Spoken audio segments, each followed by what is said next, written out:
नमस्कार प्रिय दोस्तों को एक बार पुनः आप सभी के सामने एक ज्ञानवर्धक और एक प्रेरणादायक प्यारी सी वीडियो लेकर हम हाजिर हुए हैं। मर जाना, मगर यह 3 बातें स्त्रियों को कभी मत बताना। मित्रों, आज की वीडियो बड़ी ही ज्ञानवर्धक और बहुत ही रोचक है।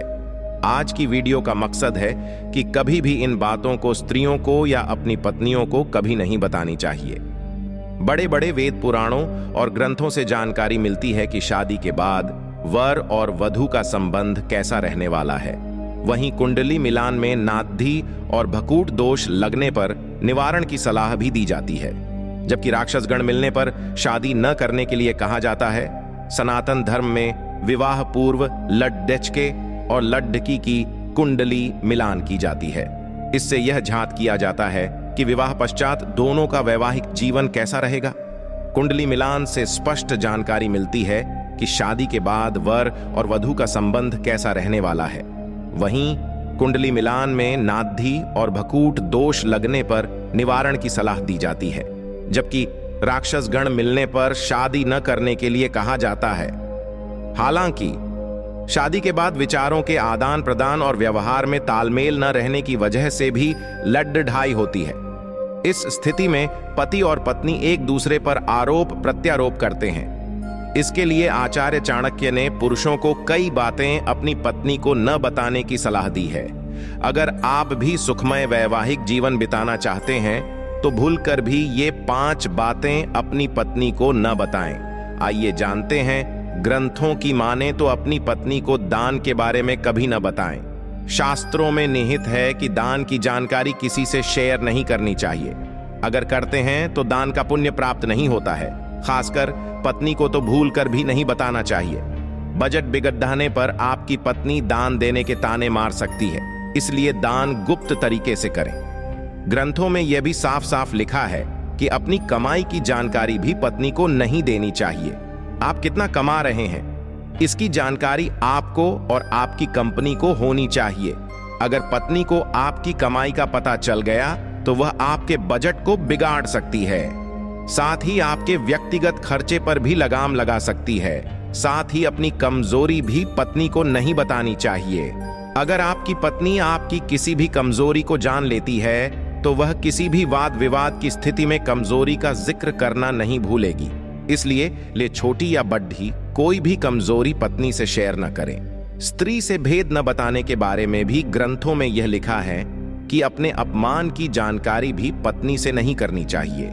महिलाएं मान अपमान को हथियार के तौर पर इस्तेमाल करती हैं। साथ ही चाहे पत्नी कितनी भी खूबसूरत हो, उसे अपने अतीत की जानकारी कभी न दें। जो बीत चुका है वो दौर न आएगा। इसके लिए भविष्य में आगे बढ़ने पर ध्यान दें। अगर आप अपनी धर्मपत्नी से अतीत की जानकारी शेयर करते हैं तो भविष्य में किसी भी मौत डांच पर जब पत्नी नाराज होगी तो आपके अतीत को जरूर दोहराने की कोशिश करेगी। दोस्तों, एक खुशहाल जीवन जीने के लिए यह बहुत ही जरूरी होता है कि आपकी स्त्री या पत्नी घर में वैभव और सुख लाने वाली हो, क्योंकि एक स्त्री ही किसी घर को स्वर्ग या नरक बनाने का काम करती है। साथ ही ग्रंथों में यह भी बताया जाता है, अगर आपकी पत्नी अच्छी है तो वो गरीबी में भी आपके परिवार को खुश रख सकती है, लेकिन अगर आपकी पत्नी बुरी है तो आप उस पर कितना भी पैसा खर्च कर लीजिए, वो कभी आपसे खुश नहीं होंगी।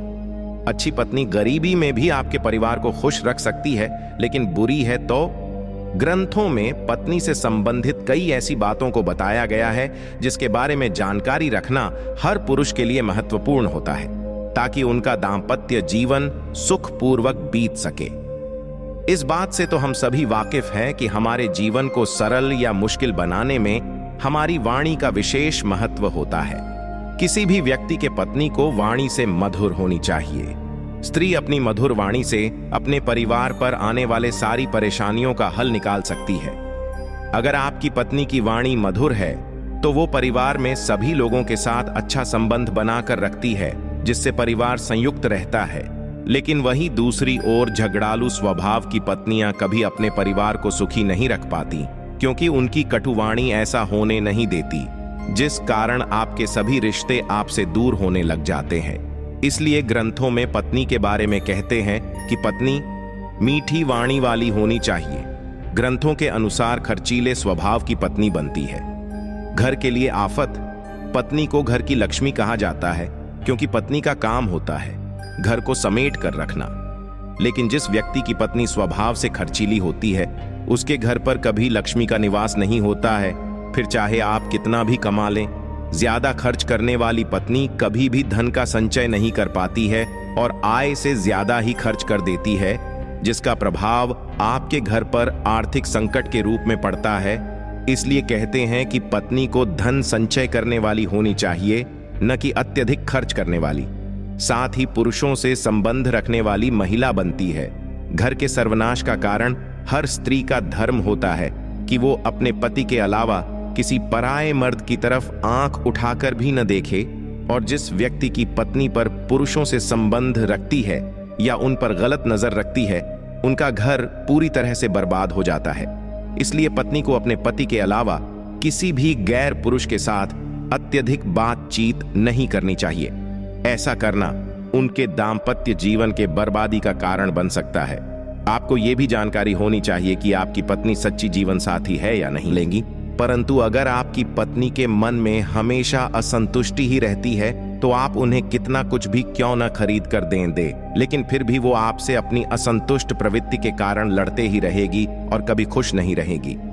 यही कारण है कि पत्नी के बारे में कहते हैं कि पत्नी को हमेशा अपने मन में संतोष रखने वाली होना चाहिए। सही है ना?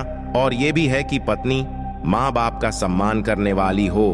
ग्रंथों के अनुसार पत्नी के बारे में कहते हैं कि पत्नी को अपने माता पिता के जैसे ही अपने पति के माता पिता का भी सम्मान करना चाहिए और घर के बड़े बुजुर्गों को अपने साथ साथ लेकर चलना चाहिए। जिस व्यक्ति की पत्नी में यह गुण होता है वो अपने घर को स्वर्ग बनाने का काम करती है, लेकिन इसके विपरीत सोच रखने वाली पत्नी अपने पति के जीवन के साथ ही साथ अपने घर वालों के जीवन को भी नरक समान बना देती है और आप आगे कभी जीवन में नहीं बढ़ पाते हैं। दोस्तों, इस प्रकार इन बातों को अपनी पत्नी से नहीं बतानी चाहिए। तो यह कहानी आप सभी को कैसी लगी कमेंट बॉक्स में जरूर बताएं। साथ ही वीडियो को लाइक और कमेंट में जय श्री कृष्ण जरूर लिख दीजिएगा। दोस्तों, वीडियो को अंत तक देखने के लिए आपका बहुत बहुत धन्यवाद।